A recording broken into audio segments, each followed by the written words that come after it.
નમસ્કાર મિત્રો, સૂચક ઈ લર્નિંગમાં હું ધર્મેશ આપ સર્વેનું હાર્દિક સ્વાગત કરું છું। મિત્રો, આપણે ગયા સેશનની અંદર કેપિટલ ગેઇન ટેક્સની અંદર જો તમે શેર માર્કેટના ટ્રાન્ઝેક્શન્સ કરતા હોય અને એની અંદર તમે લોંગ ટર્મ કેપિટલ ગેઇન મેળવતા હોય તો એવા કેસમાં ટેક્સનું કેલ્ક્યુલેશન કેવી રીતે થશે એ આપણે સમજી ગયા છીએ। મિત્રો, ખાસ મગજમાં રાખજો, 2018 સુધી શેર માર્કેટમાં long term capital gain tax calculate કરવા માટેની કલમ હતી અંડર સેક્શન 10 સબ સેક્શન 38 અને મિત્રો આ કલમ અંતર્ગત જો તમે શેર માર્કેટમાંથી લોંગ ટર્મ કેપિટલ ગેઇન મેળવતા હોય તો એવા કેસમાં તમારે એક પણ રૂપિયો કેપિટલ ગેઇન ટેક્સ તરીકે દેવાનો નહોતો થતો। પણ મિત્રો 2018 માં અંડર સેક્શન 112A આવી અને એ કલમ અંડર સેક્શન 10 સબસેક્શન 38 ને રિપ્લેસ કરે છે। એનો મતલબ હવે શેર માર્કેટની અંદર long term capital gain tax calculate કરવા માટેની આ નવી કલમનો આપણે ઉપયોગ કરવાના છીએ। અને મિત્રો આ કલમ અંતર્ગત જો કોઈ વ્યક્તિ શેર માર્કેટમાંથી 1 લાખ રૂપિયા સુધીનો લોંગ ટર્મ કેપિટલ ગેઇન કરે તો એવા કેસમાં એમણે કોઈ જ પ્રકારનો કેપિટલ ગેઇન ટેક્સ આપવાનો નથી। પણ જો મિત્રો કોઈ વ્યક્તિ શેર માર્કેટમાંથી 1 લાખ કરતા વધારે રકમનો લોંગ ટર્મ કેપિટલ ગેઇન કરતા હોય, સમજો અહીં શોર્ટ ટર્મની આપણે વાત નથી કરતા, લોંગ ટર્મ કેપિટલ ગેઇન કરતા હોય તો એવા કેસમાં વધારાની જે રકમ હોય એના ઉપર 10% લેખે કેપિટલ ગેઇન ટેક્સ ભરવાનો થશે। ક્લિયર? તો મિત્રો આ ડિસ્કશન આપણે ઓલરેડી ગયા જ સેશનમાં થઈ ગયું છે અને તેનું કેલ્ક્યુલેશન કેવી રીતે કરવાનું તેના માટે આપણે બે અલગ અલગ એક્ઝામ્પલ પણ સમજી ગયા છીએ।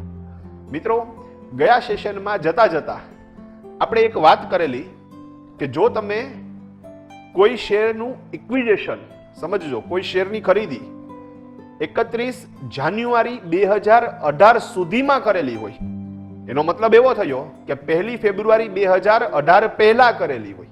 ક્લિયર મિત્રો? તો જો તમે કોઈ શેરની ખરીદી 31 જાન્યુઆરી 2018 સુધીમાં કરેલી હોય તો મિત્રો એ શેરનું તમે જ્યારે વેચાણ કરો અને એના માટે થઈને તમે લોંગ ટર્મ કેપિટલ ગેઇન શોધો ત્યારે તમારે સૌ પ્રથમ એફએમવી શોધવી પડે, એટલે કે ફેર માર્કેટ વેલ્યુનું કેલ્ક્યુલેશન કરવું પડે અને ધેન આફ્ટર જ મિત્રો તમે long term capital gain find out કરી શકો। તો મિત્રો આજના સેશનમાં જો કોઈ શેરની ખરીદી 31 જાન્યુઆરી 2018 સુધીમાં થઈ છે તો એવા કેસમાં લોંગ ટર્મ કેપિટલ ગેઇન શોધવા માટે એફએમવી એટલે કે ફેર માર્કેટ વેલ્યુ કેવી રીતે ફાઇન્ડ આઉટ કરવાની છે એ સમજવાના છીએ। અને સાથે સાથે મિત્રો આપણે અમુક શેરના જૂના ભાવ, એફએમવી અને સેલ એમાઉન્ટ લઈ અને તેની અંદર લોંગ ટર્મ કેપિટલ ગેઇન કેવી રીતે થાય છે એ પણ કેલ્ક્યુલેશન કરવાના છીએ। તો મિત્રો ચાલો શરૂ કરીએ આજનો લેક્ચર। એમાં સૌથી પ્રથમ મુદ્દો, જો શેરની ખરીદી 31 જાન્યુઆરી 2018 સુધીમાં કરેલી હોય તો એફએમવી કેવી રીતે શોધવી। મિત્રો, અહીં જે શેર લિસ્ટેડ છે, એનો મતલબ સેબી દ્વારા જે માન્ય શેર બજારો છે જેમ કે બીએસસી છે, એનએસઈ છે અને આ સ્ટોક એક્સચેન્જની અંદર જો કોઈ શેર લિસ્ટ થયેલો હોય તો એવા કેસમાં એ શેર માટેની ફેર માર્કેટ વેલ્યુ કેવી રીતે શોધાય એ આપણે સમજી લઈએ। મિત્રો, જો 31 જાન્યુઆરી 2018 પહેલા તમે કોઈ શેર પરચેસ કરેલો હોય તો તમારે અત્રે બે ઓપ્શન તમને આપું છું, તેમાંથી જે ઓપ્શનમાં વેલ્યુ વધારે આવે તે વેલ્યુ તમારે એફએમવી તરીકે કન્સિડર કરવાની થશે અને તેને ધ્યાનમાં રાખીને આપણે long term capital gain tax find out કરવાનો થશે। ક્લિયર મિત્રો? તો મિત્રો અહીં બે ઓપ્શનમાં પહેલો ઓપ્શન છે traded value in stock exchange on 31 જાન્યુઆરી 2018। અહીં ખાસ મગજમાં રાખજો મિત્રો, સ્ટોક એક્સચેન્જની અંદર એ પર્ટિક્યુલર શેર ની જે ટ્રેડ વેલ્યુ હોય, મિત્રો નો ડાઉટ તમને આ વેલ્યુ નેટ ઉપરથી અવેલેબલ થઈ જાય. સમજજો, તમે કોઈ પણ સ્ક્રિપ્ટની ડિટેલ્સ ઇન્ટરનેટ ઉપર નાખો તો એવા કેસમાં તમને એ દિવસે એ પર્ટિક્યુલર શેર, એ પર્ટિક્યુલર સ્ટોક કઈ વેલ્યુથી ટ્રેડ થતો હતો એ જોવા મળશે. હવે મિત્રો ઘણી વખત એવું થાય કે એ પર્ટિક્યુલર દિવસ, આપણા માટે પર્ટિક્યુલર દિવસ છે 31 જાન્યુઆરી 2018. તો મિત્રો એ પર્ટિક્યુલર દિવસે એ સ્ટોક કન્ટિન્યુ એક જ રેટથી ટ્રેડ થયેલો હોય એવું ના બને. મિત્રો એમાં ઓપનિંગ પ્રાઇસ અલગ હોય, આખા દિવસ દરમિયાન ઘણા બધા ફ્લક્ચ્યુએશન થયેલા હોય અને ક્લોઝિંગ પ્રાઇસ પણ અલગ હોય. તો પાછું એક કન્ફ્યુઝન કે આપણે કયો પ્રાઇસ કન્સિડર કરવાનો. મિત્રો એ દિવસનો જે હાઈ રેટ હોય એ રેટ તમારે કન્સિડર કરવાનો છે. ક્લિયર મિત્રો? તો તમને એ પણ ખ્યાલ આવે કે પર્ટિક્યુલર શેર ઓપનિંગ પ્રાઇસ શું હતી, દિવસનો હાઈ કેટલો છે, એ દિવસનો લો કેટલો છે અને ક્લોઝિંગ શું છે. ક્લિયર? તો અહીં તમારે એ દિવસનો જે હાઈ રેટ છે એ રેટ કન્સિડર કરવાનો થશે. ટૂંકમાં 31 જાન્યુઆરી 2018 ના માન્ય સ્ટોક એક્સચેન્જની અંદર જે ટ્રેડ વેલ્યુ છે એમાં જે હાયર રેટ છે એ આપણે કન્સિડર કરશું અને એ બનશે આપણા માટે ઓપ્શન 1. ક્લિયર મિત્રો? ઓપ્શન 2 આપણા માટે છે actual cost amount of that stock. મિત્રો તમે જે શેર પરચેસ કરેલા હોય તો એની જે એકચ્યુઅલ કોસ્ટ એમાઉન્ટ છે એ તમારે કન્સિડર કરવાની છે. હવે અહીં તમારી પાસે બે વિકલ્પ આવી ગયા. વિકલ્પ 1, 31 જાન્યુઆરીએ સ્ટોક એક્સચેન્જમાં એ શેરની હાયર વેલ્યુ શું હતી, અને ઓપ્શન 2, તમે એ શેર કેટલા રૂપિયામાં પરચેસ કરેલા છે. હવે મિત્રો આ બંનેમાંથી જે વધારે હોય તે રકમ તમારે એફએમવી તરીકે કન્સિડર કરવાની થાય, એટલે કે ફેર માર્કેટ વેલ્યુ તરીકે કન્સિડર કરવાની થાય. ક્લિયર મિત્રો? તો મિત્રો આપણે એક એક્ઝામ્પલ લઈ લઈએ. માની લો કે નંબર ઓફ શેર છે 100, પરચેઝ એમાઉન્ટ પર શેર 700 રૂપિયાની છે અને value in stock exchange on 31 January 2018 amount છે 1000 રૂપિયા. મિત્રો બહુ સિમ્પલ વસ્તુ છે. 700 રૂપિયા લેખે તમે એ શેર પરચેસ કરેલો છે અને 1000 રૂપિયા એ શેરની વેલ્યુ 31 જાન્યુઆરી 2018 ના સ્ટોક એક્સચેન્જમાં હતી. તો હવે આ બંનેમાંથી વધારે રકમ કઈ થાય? એક્ઝેક્ટલી 1000 રૂપિયા. તો મિત્રો 1000 તમારે એફએમઈ કેલ્ક્યુલેટ કરવાની અને તમારી ફેર માર્કેટ વેલ્યુની ટોટલ અમાઉન્ટ કેટલી થશે, કેમ કે કેલ્ક્યુલેશન કરતી વખતે તમારે પર શેરની એમાઉન્ટ નથી જોવાની, પણ મિત્રો તમારી ટોટલ એમાઉન્ટ જોવાની છે. તો અહીં નંબર ઓફ શેર છે તમારી પાસે 100. તો મિત્રો 100 ગુણ્યા 1000 એટલે તમારી એફએમવી ની ટોટલ અમાઉન્ટ થશે 1 લાખ રૂપિયા. ક્લિયર મિત્રો? મિત્રો આપણે એક બીજું એક્ઝામ્પલ લઈ લઈએ. માની લો કે નંબર ઓફ શેર છે 100, પરચેઝ એમાઉન્ટ પર શેર 430 રૂપિયા છે. મિત્રો value in stock exchange on 31 જાન્યુઆરી 2018 100 રૂપિયા છે. એનો મતલબ તમે લીધેલું છે એ 430 રૂપિયા લેખે લીધેલું છે. મને લાગે છે આ રિલાયન્સ પાવરની વાત હશે. તો તમે શેર પરચેસ કરેલો છે 430 રૂપિયા લેખે. મિત્રો 31 જાન્યુઆરી 2018 ના સ્ટોક એક્સચેન્જમાં એની કિંમત હતી 100 રૂપિયા. હવે આ બેમાંથી વધારે કઈ રકમ છે? મિત્રો આ બેમાંથી વધારે છે તમારી ખરીદ કિંમત 430. તો એવા કેસમાં તમારી એફએમવી પણ 430 થાય, પણ 430 એ પર શેર એમાઉન્ટ છે, એટલે એફએમવી ની ટોટલ એમાઉન્ટ થશે નંબર ઓફ શેર ઇન્ટુ એફએમવી, એટલે કે 100 શેર ગુણ્યા 430, એટલે ફાઇનલી તમારા માટે ફિગર આવશે 43000. ક્લિયર મિત્રો? તો મિત્રો ફેર માર્કેટ વેલ્યુ કેવી રીતે કેલ્ક્યુલેટ કરવાની એ તમે સમજી ગયા છો. ક્લિયર મિત્રો? એફએમવી શોધતા તમને આવડી ગયું છે? મિત્રો ખાસ મગજમાં રાખજો, જો તમારે શેર માર્કેટ સંબંધિત ટ્રાન્ઝેક્શન્સ થયેલા હોય, લોંગ ટર્મ કેપિટલ ગેઇન થતો હોય, મતલબ તમે શેરના હોલ્ડિંગ પીરિયડ જે 12 મહિનાનો છે એ ક્રોસ કરી જાઓ છો અને નફો મેળવો છો, તો એવા કેસમાં long term capital gain generate થાય છે. મિત્રો આ long term capital gain generate થાય તો લોંગ ટર્મ કેપિટલ ગેઇનની કેલ્ક્યુલેશન પહેલા કરવી પડે અને પછી તમારે ટેક્સ કેલ્ક્યુલેટ કરવાનો થાય. તમે સ્ટેપ સમજજો. સૌથી પહેલા તમારે લોંગ ટર્મ કેપિટલ ગેઇન શોધવાનો છે, ધેન આફ્ટર તમારે એના ઉપર ટેક્સ કેલ્ક્યુલેટ કરવાનો છે. લોંગ ટર્મ કેપિટલ ગેઇન શોધતા પહેલા તમારે અમુક પ્રાથમિક વિગતો, પ્રાથમિક ફિગર્સ હાથ વગા કરી લેવા પડે. અને તેમાં સૌથી પહેલા નંબર ઉપર આપણે હમણાં જ જોઈ ગયા કે જો શેરની ખરીદી 31 જાન્યુઆરી 2018 પહેલાની હોય તો તમારે ફેર માર્કેટ વેલ્યુ ફાઇન્ડ આઉટ કરવી પડશે. બીજા નંબર ઉપર મિત્રો, જો તમે શેરનું વેચાણ કરો છો, લોંગ ટર્મ કેપિટલ ગેઇન મેળવો છો, તો long term capital gain find out કરવાની એક ફોર્મ્યુલા છે. પહેલા એ ફોર્મ્યુલા સમજીએ અને ધેન આફ્ટર તેની અંદર જે અમુક ટ્વિસ્ટ છે, અમુક કેલ્ક્યુલેશન છે, એ મારે તમને સમજાવવા છે. તો મિત્રો, સ્ક્રીન ઉપર તમે જોઈ શકો છો લોંગ ટર્મ કેપિટલ ગેઇન કેવી રીતે શોધવાનો છે શેર માર્કેટ માટે. ક્લિયર? તો મિત્રો, long term capital gain is equal to sell amount, જેને આપણે સેલ કન્સિડરેશન તરીકે પણ ઓળખીએ છીએ, માઇનસ COA એટલે કે કોસ્ટ ઓફ એક્વિઝિશન અને માઇનસ ટ્રાન્સફર એક્સપેન્સીસ. મિત્રો, અહીં ત્રણ વસ્તુ મગજમાં રાખવાની છે. એક, સેલ્સની અમાઉન્ટ કેટલી છે, એટલે કે શેર તમે કેટલા રૂપિયામાં વેચેલા છે. બીજા નંબરનો એક તમે ફિગર જોવો COA, અને જેને આપણે હાઇલાઇટ કરીએ છીએ COA means cost of acquisition. અને ત્રીજા નંબર ઉપર ટ્રાન્સફર એક્સપેન્સીસ. તમે શેર વેચેલા છે તો તેના ટ્રાન્સફર માટે જે એક્સપેન્સ થયેલા હોય તે એક્સપેન્સીસ આપણે અહીં લખવાના થાય.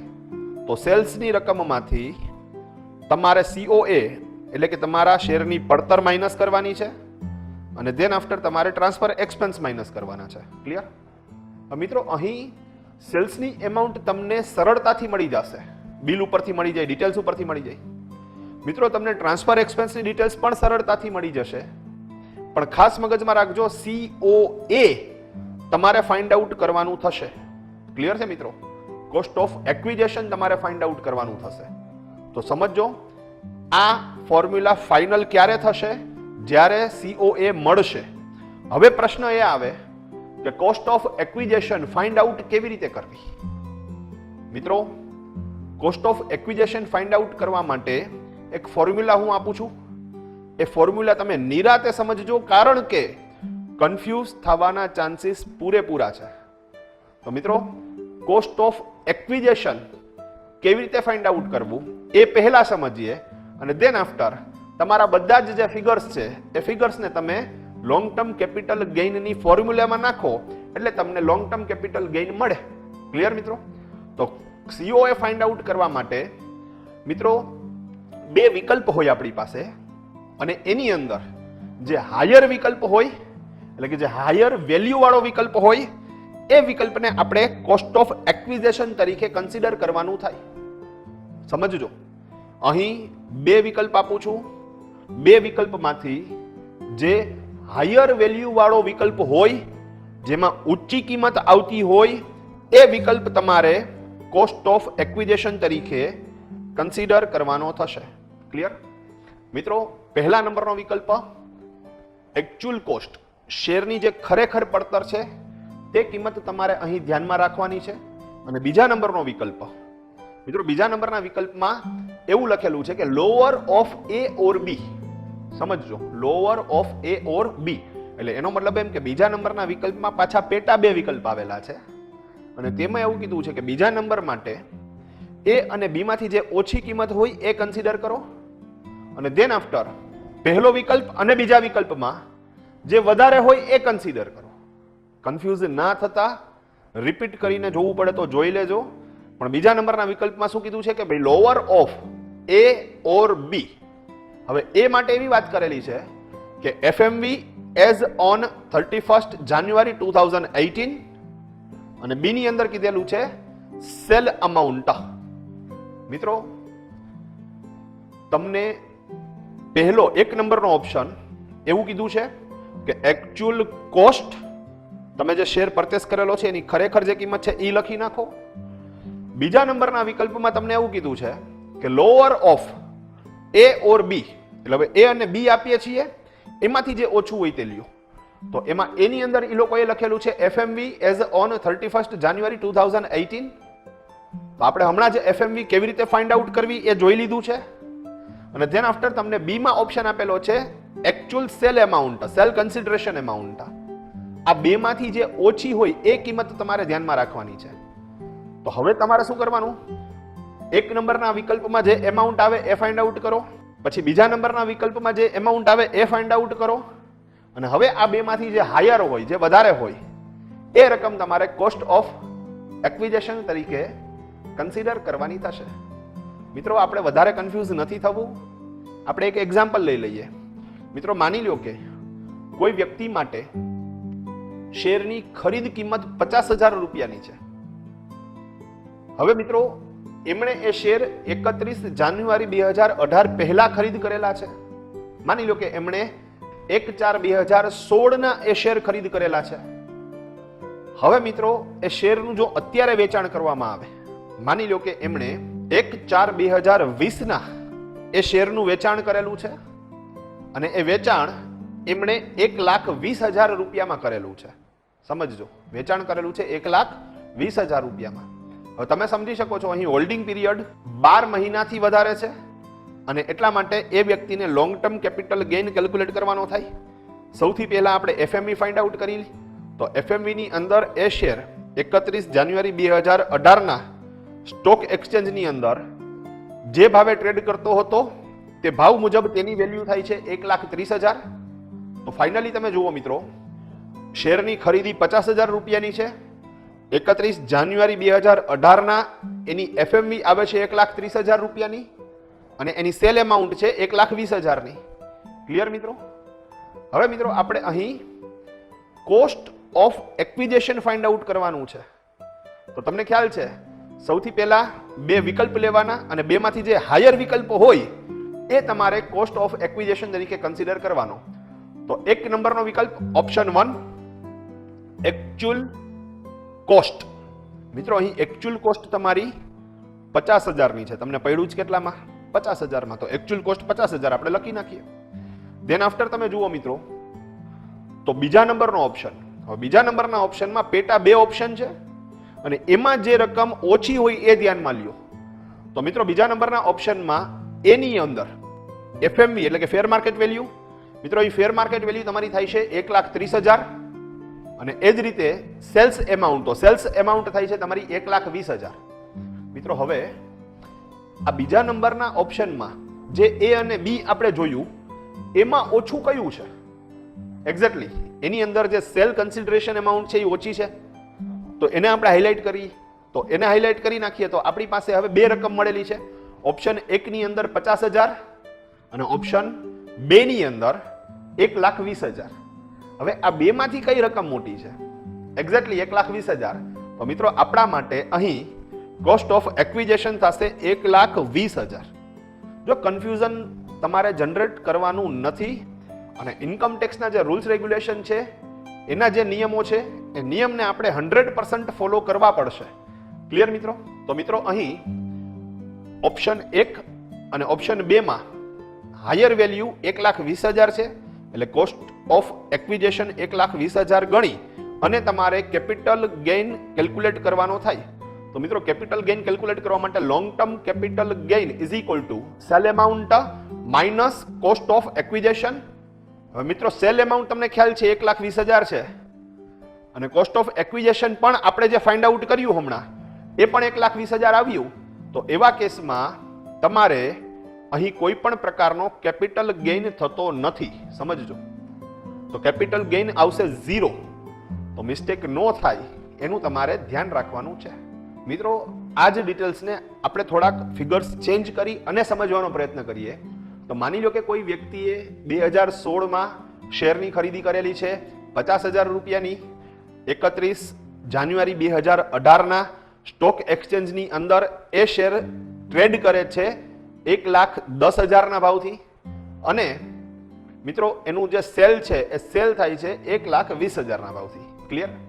તો મિત્રો અત્રે જે ડિટેલ્સ આપણી પાસે ઉપલબ્ધ છે તેના ઉપરથી મિત્રો આપણે long term capital gain find out કરીએ. તો મિત્રો અહીં સૌથી પહેલા તમારે COA એટલે કે cost of acquisition find out કરવી પડશે અને તેના માટે એક્ચ્યુઅલ કોસ્ટ 50,000 આપણે લખી. વિકલ્પ 1 ની અંદર એક્ચ્યુઅલ કોસ્ટ 50,000. હવે વિકલ્પ 2, તો વિકલ્પ 2 માં lower of A or B. હવે A માં આપણે એફએમવી લખીએ 1,10,000 અને અને બી ની અંદર આપણે સેલ્સ એમાઉન્ટ લખીએ 1,20,000. તો મિત્રો અહીં તમે જુઓ, તમારે લોઅર ઓફ એ ઓર બી, તો એફએમવી અને સેલ્સ એમાઉન્ટ એ બે માંથી કઈ રકમ ઓછી છે? એક્ઝેક્ટલી એફએમવી. તો એફએમવી આપણે હાઇલાઇટ કરીએ છીએ 1,10,000. હવે મિત્રો તમે જુઓ, વિકલ્પ 1 ઓપ્શન 1 અને ઓપ્શન 2 માં કયો ફિગર તમને મોટો દેખાય છે? તો ઓપ્શન 1 માં ફિગર આવે છે 50,000. ઓપ્શન 2 માં આપણે જોયું તો આપણને એફએમવી મળી છે 1,10,000. તો એમાંથી આપણને મોટો ફિગર દેખાય છે એફએમવી 1,10,000. એટલે આપણા માટે અહીં COA બને છે, કોસ્ટ ઓફ એક્વિઝિશન બને છે 1,10,000 અને long term capital gain calculate કરી નાખીએ તો long term capital gain is equal to sell amount minus COA. તો મિત્રો અહીં સેલ અમાઉન્ટ તમારી થાય છે 1,20,000 અને COA તમારી થાય છે 1,10,000. ટ્રાન્સફર ફી અહીંયા આપવામાં આવેલી નથી, તો અહીં 10,000 રૂપિયાનો લોંગ ટર્મ કેપિટલ ગેઇન થયો છે તેમ કહેવાય. ક્લિયર મિત્રો? આશા રાખું કે તમને આ ડિટેલ્સ પૂરેપૂરી સમજાઈ ગઈ હશે. આવતા સેશનમાં આપણે ફરી મળીશું. ત્યાં સુધી રજા આપો. જય ભારત, જય હિન્દ.